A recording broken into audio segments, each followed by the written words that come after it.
Hello बच्चों। तीसरे दृश्य की शुरुआत में वही बरामदा है।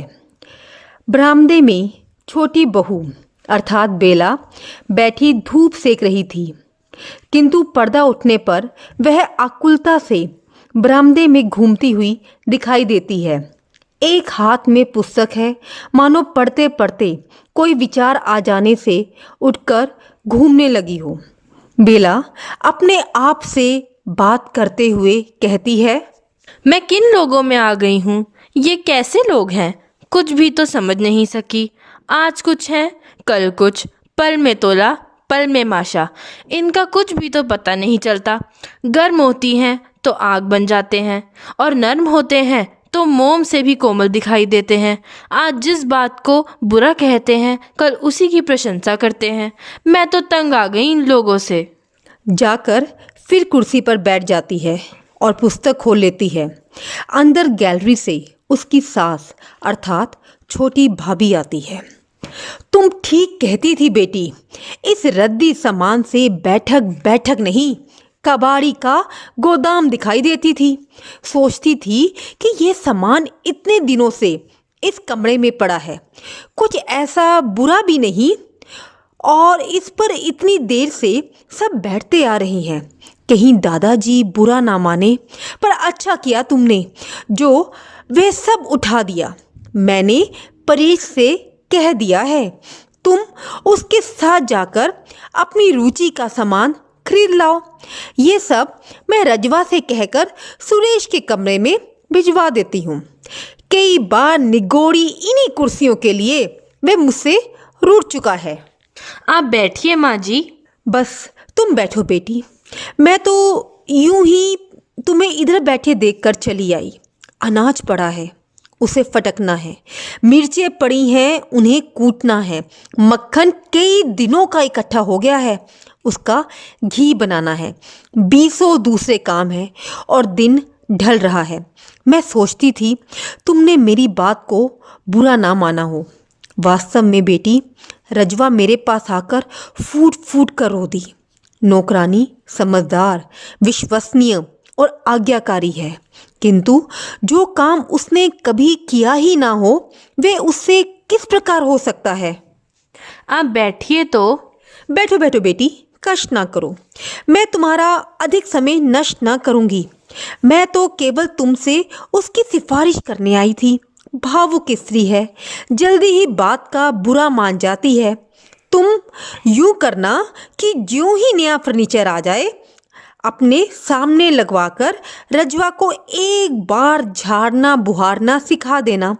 फिर वह गलती नहीं करेगी। ना हो तो मुझे बता देना, मैं उसे समझा दूंगी। नहीं नहीं, आप। तुम पढ़ी लिखी समझदार हो बेटी, इसलिए तुमसे इतना कह दिया है। यूं तुम ना चाहो तो कोई दूसरा प्रबंध हो जाएगा। तुम इस बात की तनिक भी चिंता ना करो। आप बैठिए तो सही। नहीं नहीं, तुम अपना पढ़ो, मैं वृथा तुम्हारा समय नष्ट ना करूंगी।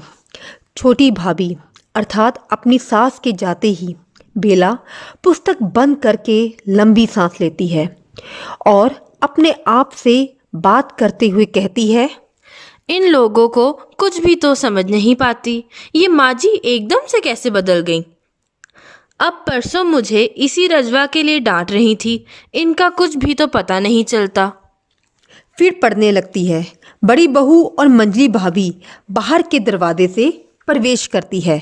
मंजली भाभी बेला से कहती है, क्यों बेटी, अब रजवा कुछ काम सीख गई है या नहीं? बुढ़िया है तो सयानी। मंजली भाभी का समर्थन करती हुई बड़ी बहू बेला से कहती है, आपने इंदु से ठीक ही कहा था, हमें वास्तव में काम की परख नहीं है। पर अब आइए इधर बैठिए, चारपाई सरका लीजिए। मैं एक अनुभवी नौकरानी खोज लाने के लिए कह दिया है, जो नए फैशन के बड़े घरों में काम कर चुकी है। वास्तव में बहू, दादाजी पुराने नौकरों के हक में हैं, दयानतदार होते हैं और विश्वसनीय। हमारे पास पीढ़ी दर पीढ़ी काम करते आ रहे हैं। इस रजवा की सास भी यही करती थी, अब रजवा की बहू भी यही करती है। मैं कहती हूँ बहन जी, आप रजवा की बहू को ही अपने पास क्यों नहीं रख लेती? उसकी उसकी उम्र भी कम है और काम जल्दी भी सीख जाएगी। नहीं, नए नौकर की आवश्यकता नहीं। रजवा काम सीख जाएगी। पर आप खड़ी क्यों हैं? हम तुम्हारा हर्ज नहीं करेंगी। तभी बेला चिढ़कर कहती है, मेरा कुछ हर्ज नहीं होता। हम आपसे छोटी हैं, वर्ग में भी और बुद्धि में भी। आप मुझे क्यों कांटों में घसीटती हैं? आप मेरे साथ क्यों परायों का सा व्यवहार करती हैं? बैठिए बैठिए, मंजली भाभी आप भी बैठिए। मैं चलती हूँ। बाहर से मंजली बहू के कह कह की आवाज़ आती है। दूसरे क्षण वह और इंदु पारो के कंधों पर झूलती हुई बाहर के दरवाजे से आती है। सच? और क्या मैं झूठ कह रही हूँ? अपनी इन 2 आंखों से देखा है। मलावी ने सारी की सारी छत फावड़े से खोद डाली और बंसीलाल महाशय मुंह देखते रह गए। भाई मुझे भी बताना, क्या किया मलावी ने? सच? बंसीलाल के सामने उखाड़ कर फेंक दी छत मलावी ने। मैं कहती हूँ मुंह देखते रह गए बंसीलाल महाशय, ताका किए मुटर मुटर। अरे कौन सी छत खोद डाली, यह तो बताओ। रसोई की, और कौन सी? अभी 2 घंटे भी नहीं हुए कि राज मजदूर छत डाल कर गए और बंसीलाल कारीगरों और मजदूरों से निपट कर अभी दुकान को गया था कि आ गई इधर से मलावी मारो मार करती। जाने किसने उसे जाकर बताया कि तुम्हारे देवर ने अपनी रसोई पर छत डाल ली है। लेके फावड़ा बस सारी की सारी छत उसने खोद डाली। बंसीलाल तब पहुंचे तब अंतिम कड़ी भी उखाड़ चुकी थी। तब क्या करते? बस ताका किए मुटर मुटर। पर बंसीलाल का लड़का गली के सिरे खड़ा ताल ठोक रहा है। ताल ठोक रहा है? सच, ताल ठोक रहा है और ललकार रहा है कि मैं ढ्योड़ी की छत खोद डालूंगा, मैं मकान खंडर बना दूंगा, मैं ये करूंगा, मैं वो करूंगा। और इधर मलावी कमर कसे खड़ी है कि आए जो माई का लाल, रखे पाव मेरे घर के भीतर। भाभी आ रही हैं। क्यों जीजी, आप चुप क्यों हो गई? किस बात पर कहे लगाए जा रहे हैं? यूं ही हंस रही थी। आओ इधर कुर्सी पर बैठो। नहीं नहीं, आप बैठिए, मैं इधर तख्त पर बैठ जाती हूँ। आइए आप इधर बैठिए।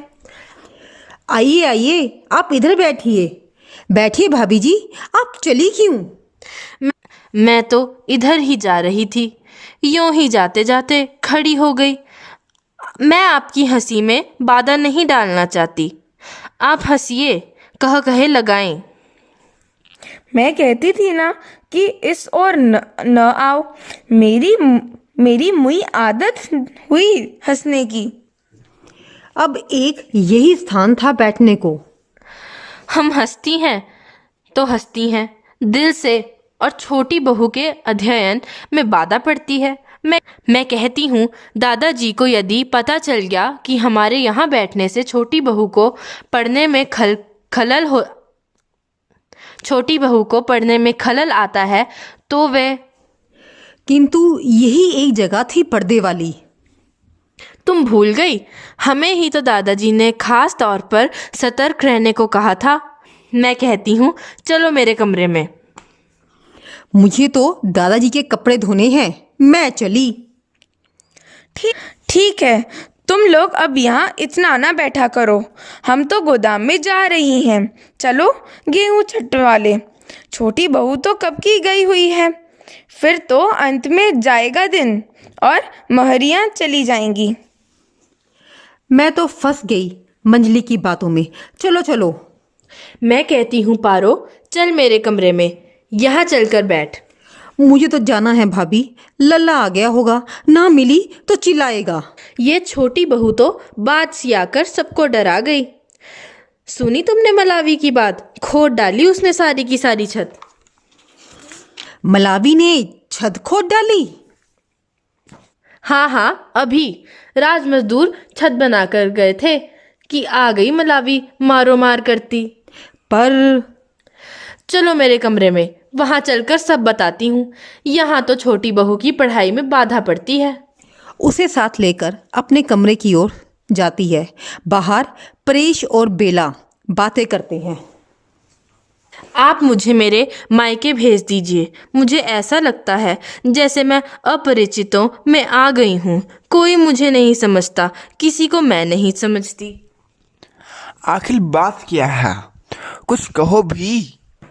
मैं जाती हूँ तो सब खड़ी हो जाती हैं, बड़ी भाभी, मंजली भाभी और माँ जी तक। मेरे सामने कोई हंसता नहीं, कोई मुझसे अधिक समय तक बात नहीं करना चाहता। सब मुझसे ऐसे डरती हैं जैसे मुर्गी के बच्चे बाज से। अभी अभी सब हंस रही थी, ठहाके पर ठहाके मार रही थी। मैं गई तो सब ऐसे सन्न रह गई जैसे भरी सभा में किसी ने चुप की सीटी बजा दी हो। पर इसमें और कोई मुझे काम को हाथ लगाने नहीं देता। तनिक सा भी काम करने लगूं तो सब भागी आती हैं। सब मेरा इस प्रकार आदर करती हैं मानो मैं इस घर में सबसे बड़ी हूँ। मैं नहीं समझता तुम क्या कहती हो। तुम्हें शिकायत थी कोई तुम्हारा आदर नहीं करता, अब सब तुम्हारा आदर करते हैं। तुम्हें शिकायत थी कि तुम्हें सबसे दबना पड़ता है, अब सब तुमसे दबते हैं। तुम्हें शिकायत थी कि तुम सबका काम करती हो, अब सब तुम्हारा काम करते हैं। आदर, सत्कार, आराम, न जाने तुम क्या चाहती हो। ना जाने मैं क्या चाहती हूँ, ना जाने मैं क्या चाहती हूँ, पर मैं इतना जानती हूँ कि मैं यह सब आदर सत्कार, सुख आराम नहीं चाहती। बाहों में मुंह छिपाकर बेला सिसकती है। तभी इंदु हाथ में कुछ मैले कपड़े लिए बाहर के दरवाजे से प्रवेश करती है और बेला को रोता देखकर कहती है, भाभी जी, भाभी जी, भाभी जी। हैं भाभी जी, आप तो रो रही हैं। नहीं, मैं रो नहीं रही, पर इंदु परमात्मा के लिए मुझे जी जी करके ना बुलाया करो। तो भला ये कैसे हो सकता है? आप मुझसे बड़ी हैं और फिर आप मुझसे कहीं अधिक पढ़ी लिखी हैं। पहले तो तू मुझे यूं जी जी करके नहीं बुलाया करती थी। मैं तो मूर्ख ठहरी भाभी जी। दादाजी ने कहा था। दादाजी ने क्या कहा था? उन्होंने सबको समझाया था कि घर में सबको आपका आदर करना चाहिए। किंतु उन्होंने ये सब क्यों कहा? मैंने तो कभी उनसे इसकी शिकायत नहीं की। शायद छोटे भैया ने उनसे ये कहा था कि आपका जी यहाँ नहीं लगता, आप बाग वाले। ओ, यह बात है। दादाजी और सब सह सकते हैं, किसी का पृथक होना नहीं सह सकते। हम सब एक महान पेड़ की डालियां हैं, वे कहा करते हैं, और इससे पहले कि कोई डाली टूटकर अलग हो, मैं ही इस घर से अलग हो जाऊंगा। और उन्होंने हम सबको समझाया कि हम आपका आदर करें और काम करें, वह आपको पढ़ने पढ़ाने का समय दे। पर मैं तो आदर नहीं चाहती और मैं तुम सबके साथ मिलकर काम करना चाहती हूँ। ये कैसे हो सकता है भाभी जी? आप लोगों ने मुझे कितना गलत समझा और मैंने आप लोगों को कितना। आप कैसी बातें करती हैं? लाइए कपड़े लाइए, मैं दादाजी के कपड़े धोने जा रही हूँ, साथ ही आपके भी फटक लाऊं। भाभी जी, मैं भी तुम्हारे साथ जाऊंगी, मैं भी तुम्हारे साथ कपड़े धोऊंगी। दादाजी नाराज होंगे। मैं दादाजी से कह दूंगी। भाभी जी, मुझे केवल भाभी कहकर मेरी प्यारी इंदु। भाभी, चल कपड़े धोएं, धूप निकली जा रही है। पर कपड़े? मेरे कपड़े आज रजवा ने धो दिए थे, सलवार कमीज ही तो थी। चल मैं तेरी सहायता करूंगी। दोनों चली जाती हैं। कुछ क्षण बाद बरामदे में कपड़े धोने का शब्द आने लगता है। दादा गैलरी की ओर से हुक्का गुड़गुड़ाते गुड़गुड़ाते मल्लू की उंगली थामे प्रवेश करते हैं। हाँ बेटा, तुम्हें मेले में ले चलेंगे, जो तू कहेगा वही खिलौना ले देंगे। हैं छोटी बहू? मैंने तो बहुतेरा कहा पर भाभी नहीं मानी। छोटी बहू, इधर आ बेटी। बेटा, कपड़े धोना तुम्हारा काम नहीं, पढ़ लिख कर। मैंने बहुतेरा कहा पर भाभी नहीं मानी। इंदु, तुझे कितनी बार कहा है कि आदर से। दादाजी, आप पेड़ से किसी डाली का टूटकर अलग होना पसंद नहीं करते, पर क्या आप यह चाहेंगे कि पेड़ से लगी लगी वह डाल सूखकर मुरझा जाए? और इसी के साथ पर्दा सहसा गिर पड़ता है और यहीं सूखी डाली एकांकी का सुखांत होता है। धन्यवाद।